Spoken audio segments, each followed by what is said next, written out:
चलतु सांग मैंने आज बनइबा स्ट्रॉबेरी मिल्कशेक जोटा ऑफिस गोइंग पर्सन मानक बहुत ही इजी टू को गोटे ब्रेकफास्ट ऑप्शन हो हेल्दी भी यमी भी आपको पूरा दिन माने टिल लंच आपन को फुल रखिबो।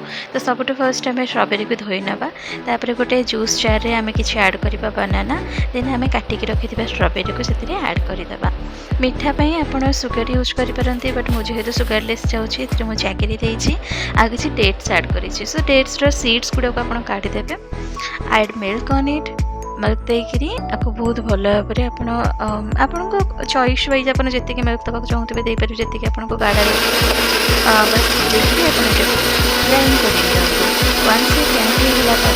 आपको गोटे बाउल रे माने पोर करी से आम ऐड करवा किसी चिया सीड। बहुत जन अच्छा चिया सीड को ग्राइंडिंग कर दियंती बट मत भल लगे ना आपको जब ग्राइंडिंग पसंद तो सेम टाइम रे ही आप ग्राइंडिंग करदेवे।